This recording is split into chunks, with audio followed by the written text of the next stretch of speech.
Hera, Zeus's wife, was really jealous. And with very good reason. He was often fooling around. He would take on disguises to help him get away with his escapades. To hide from Hera's jealous gaze.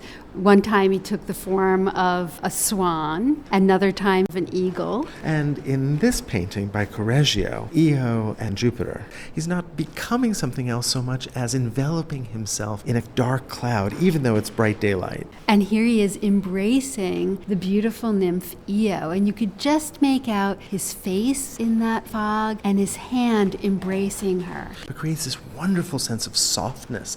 Even though it's just light, it's just paint, we get this cottony, billowy cloud that surrounds him and envelops both of them. Correggio's obviously looked at Leonardo and thought about sfumato and those kinds of softening of edges. But when combined with his background as a Venetian painter, thinking about light, thinking about color, you get this tour de force. This was commissioned by Federico II, the Duke of Mantua, a member of the very powerful and wealthy Gonzaga family, for a room dedicated to the loves of Jupiter. So this is a subject that was quite famous because of the poetry of Ovid, something that during the Renaissance was being revived. Ovid was a classical writer, an ancient Roman writer. This painting, along with its pendant, which is hanging next to it, of the abduction of Ganymede, were both gifts to the Holy Roman Emperor Charles V, and paintings showing Zeus or Jupiter flattered the power of rulers like the Duke of Mantua and the Holy Roman Emperor. And actually, it was the Holy Roman Emperor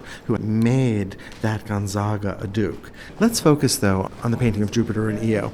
We have a very vertical composition. And Io seen from behind, tilting her head back. Look at her left arm, embracing the mist, bringing it toward her. Correggio has created light that seems to take on substance. The light is fabulous. Look at the dappled sunlight on her calf and the back of her heel, and then on the front of her foot and along her back and her arms. He's really capturing the warmth. Look at the way that the sheet that's under and behind her pours around her body. But that feels so much more clarified and visually sharp compared to her flesh, which is even softer in contrast. You had mentioned the way in which she was giving herself up to him. She's going to push her body up towards him on the balls of her feet. Right, that return of Jupiter's embrace.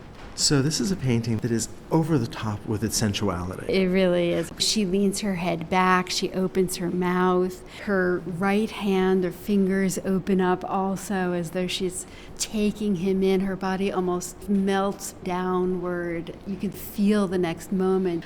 Her flesh is so soft and her skin is so porcelain-like and lovely, and I feel as though Correggio has offset that with these roots and moss and trees and mud in the water below her, so that her flesh seems even more perfect.